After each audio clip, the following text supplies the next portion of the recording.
Hi everyone, this is Zav, and today we're going to go through not 3 steps really, but 3 things that you might not be aware of, but that is consistently taking us down, ourselves, our teams, that is working against us at work.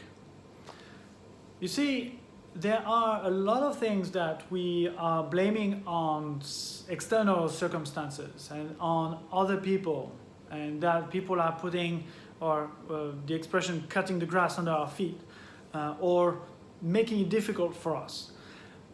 But the truth is, it starts with us, and it doesn't have to be only the external factors. It's also about how we react, right? And what's important is that our reactions fuel the external events. So what I would like to go through today are 3 myths that are actually working against us. The first one is that we tend sometimes to assign and to associate ourselves with work. I was with a company, and I came to a point that was so bad for me that when I was making a presentation, an Excel presentation, I was back in the days I was working in revenue and strategy, and I was presenting numbers that I had crunched. And when you're spending so much time in Excel, sometimes you don't see the numbers anymore, and you hit a pattern. Now I'm trying to defend what was going on. Right. So when I was getting a comment of saying, hey Xav, this number is not correct, or this doesn't make sense, or this formula must be messed up, I took that as a personal attack. That was my work, that was me. I produced it.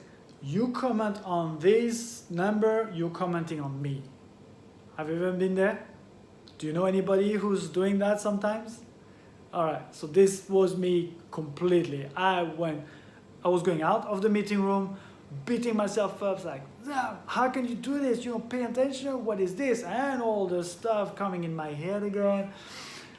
Like I never had enough, right? People blaming me or whatever. I was blaming myself the most, beating myself up for that. But that's because I was putting myself and my work as one. My work was me, until I realized that actually I don't have to think like that. I can dissociate myself, and that was quite a tough one for me, because I always thought that I was a perfectionist, which I was, but the point is that if I was not doing a perfect job, then I was bad. That was bad. If that was bad, I am bad. You see? The job and myself are one. That was the tough part for me. So this first step might be easy for you. It might be a bit tough as well. But this is what I wanted to talk to you about today. First step, try to dissociate that.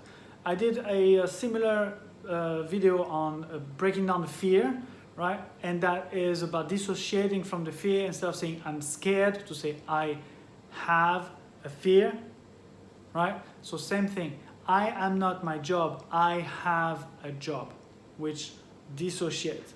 So pay attention to the words that you are using in your head and how you are associating yourself with your work. Now, second step. A lot of us think that there's no difference between skills and knowledge, while there is a great difference. Knowledge is information that you have. It doesn't mean that you're using it. When you hear information is power, knowledge is power, BS, right? It's the knowledge that you have and that you put in action that is power. Here comes the skill. I might know how to read body language, but if I don't entertain the skill, if I don't use the skill, then I lose it. It might come back as simply as riding the bicycle. But there's a difference between knowing how the bicycle works and using it.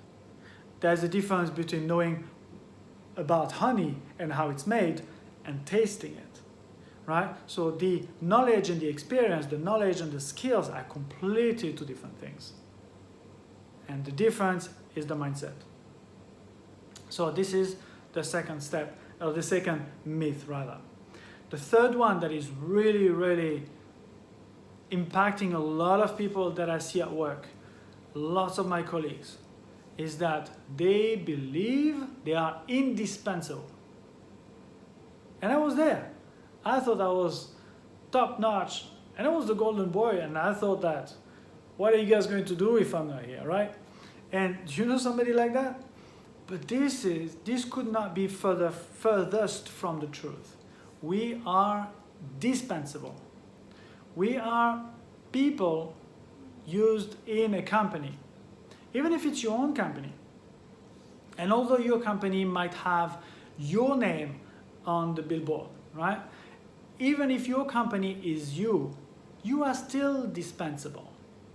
And I'm not saying this to be harsh. I'm really trying to help you dissociate you from the work, because your reaction, the way you behave and the way you portray yourself might be reflecting the fact that in the background, in the back of your head, you believe that you're indispensable for your company, for this work, for this project. But the truth is, the earth is still rotating with or without you anyway. So chill a little bit, detach yourself from work, and you will realize that by doing that, you will have a different power over what you're delivering.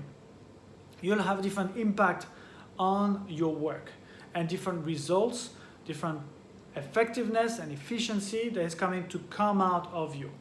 Now, of course, saying that, oh my God, I'm not indispensable, I'm dispensable, with just numbers, you can go into the other extreme of being fearful for your job and fearful for your work and for your future. Fine, there's another video about breaking down the fear. But at least you're not feeling too cocky and having and crossing that thin line between confidence and arrogance. And this is really maybe the point that I'm trying to make on the third myth here, that we are not indispensable. I've done that, I've gone through it. I was believing that I was indispensable until my job was made redundant. And this is where I realized that, well, that company is still there, company is still working, still, I don't know if they're doing well or not, doesn't matter, but they're still alive, which means that, well, yes, I was dispensable.